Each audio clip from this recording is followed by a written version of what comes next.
નમસ્કાર, આપનું સ્વાગત છે ગુજરાતનો અવાજ ચેનલ ઉપર અને હું છું આપની સાથે પત્રકાર કાજલ સુવા. કેશોદ તાલુકાના અખોદર ગામની મહાકાળી ગૌશાળા છે, ત્યાં હું ઊભી છું. અત્યારે સાંજનો સમય છે અને મોટી સંખ્યામાં મારી સાથે અહીંના ખેડૂતો, ભાઈઓ અને ગૌ પ્રેમીઓ મારી સાથે ઉપસ્થિત છે.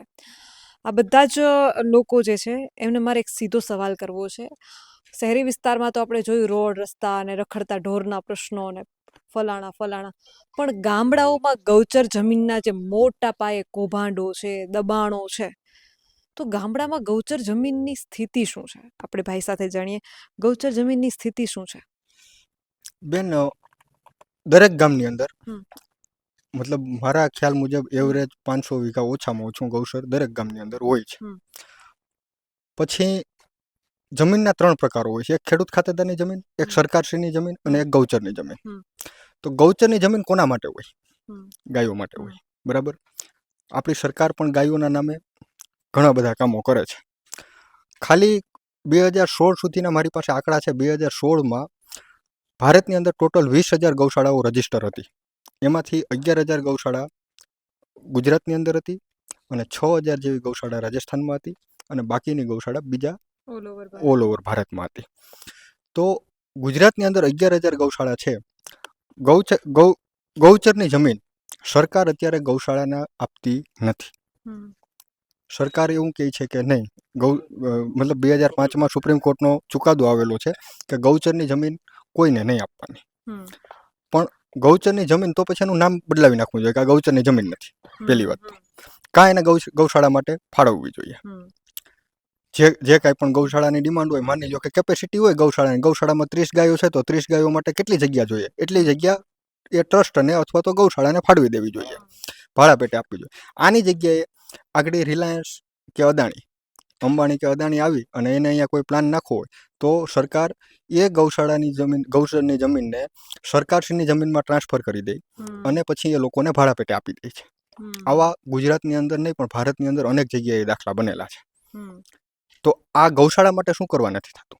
ગાયો માટે શું કામે નહીં? જેના નામે તમે મત માગો છો એના માટે શું કામે નહીં? એટલે આ જે ખોટા નાટકો કરે છે સરકાર, તો એ નાટકો બંધ કરવા જોઈએ. પછી બીજા નંબરમાં કે ગૌશાળામાં ગુજરાતની અંદર એક ગાય દીઠ દરરોજના 30 રૂપિયા સરકારની સહાય મળે છે. 30 રૂપિયા એટલે કાંઈ ના કહેવાય, એક નિરણનો પૂરો થાય. પણ વાંધો નહીં, 30 રૂપિયા મળે છે. તમારા ગામની ગૌશાળામાં 30 ગાયો છે તો 900 રૂપિયા પર ડે થયા. હવે જો તમે સહાય લેવા જાઓ ને તો તમારા ગામની ગૌશાળાની કેપેસિટી 30 ગાયોની છે. 30 ગાયો તમારી પાસે ઓલરેડી છે. તો કોર્પોરેશન વાળા એમાં તમારી સામે એવી ડિમાન્ડ કરે કે તમે આ 15 ગાયો અથવા તો 15 ખૂંટ એક્સ્ટ્રા રાખો.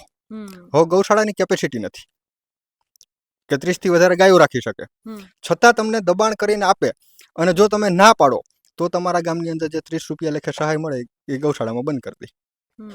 એટલે જે પ્રેશર કરે, એક પ્રકારે પ્રેશર ના કહેવાય બેન, બ્લેકમેલ કરે. અને જે ગૌશાળાના સંચાલકો છે એના ઉપર પ્રેશર આવે કે ગૌશાળાને કઈ રીતે ચલાવવી. કારણ કે ગાયોને તો શું કહેવાય કે ચલો મૂંગો, આપણે દેશી ભાષામાં એમ કે મૂંગો માલ છે. આપણે ભૂખ લાગે તો આપણે માગીએ, ઢોર ના માગે કે મને ખાવા આપો, પણ એનું પેટ તો ભરવું એ આપણી નૈતિક જવાબદારી છે. તો આ જે બેવડી નીતિઓ સરકારની છે, સરકારે એની સામે પગલાં લઈ અને તાત્કાલિક ધોરણે આ તમામ મુદ્દાઓનું નિરાકરણ કરવું જોઈએ. તો અત્યારે ગૌશાળાની જમીનમાં સરકાર કરે છે શું? સરકાર કાંઈ નથી કરતી, એમને પડી છે જમીનો પેશકદમીમાં. ઘણી જગ્યાએ પેશકદમીમાં છે, ઘણી જગ્યાએ એમને પડી છે, પણ ગાયો માટે આપતી નથી. તમારે ગાયો ચારવા જવી હોય તો તમે જઈ શકો એમાં, પણ ગૌશાળાના નામે ટ્રસ્ટ બનાવે છે. જે સરકારની યોજનાઓ ચાલે છે, જો ગૌશાળાના ટ્રસ્ટ સરકારને માન્ય ના હોય તો એમાં યોજનાઓ બંધ કરી દેવી જોઈએ. ભાઈ ગૌશાળામાં કોઈ જાતની યોજના નહીં મળે. પણ આ તો સરકાર રાજકારણ કરવા માંગે છે. આમાં બેવડી નીતિ રાખે છે કે આપણે ગાયોના નામે મત પણ લેવા છે અને ગાયોના નામે ત્યાંના સંચાલકોને હેરાન પણ કરવા છે. માનો કે ગૌશાળાની જમીન છે, એમાં ગૌશાળાના જે પ્રતિનિધિ મંડળ હોય એ વિચારે કે આજ વખતે આટલી જમીન છે તો આમાં આ કે આ વાવેતર કરવું છે, તો એ વાવેતર કરવા દે કે નહીં અને મંજૂરી લેવી પડે, શું હોય એમાં પ્રક્રિયા શું હોય? એમાં તમે કોઈ પણ જાતનું વાવેતર ના કરી શકો ગૌશાળાની જમીનમાં. તો પછી ગૌશાળાની જમીનનો મતલબ શું? એ ટૂંકમાં ચરવા માટે. સરકાર એવું કહે છે કે ગૌશાળાની જમીન ગાયોના ચરિયાણ માટે છે. એટલે ગાયોના ચરિયાણ માટે માનો કે નિરણ કે કોઈ જુવાર કે વાવવું હોય તો ના વાવી એને તમે કલ્ટિવેટ ના કરી શકો. ગૌચરની જે કોઈ પણ જમીન છે એમાં તમે ફાર્મિંગ ના કરી શકો, કલ્ટિવેટ ના કરી શકો, કાંઈ પણ ના કરી શકો. એ જ ગાયો માટે નહીં. એ જ ગાયો માટે પણ નહીં. તો શું મતલબ એ જ વાત છે કે આ સરકારની જે બેવડી નીતિ છે એ આ મુદ્દામાં સ્પષ્ટપણે દેખાઈ આવે છે.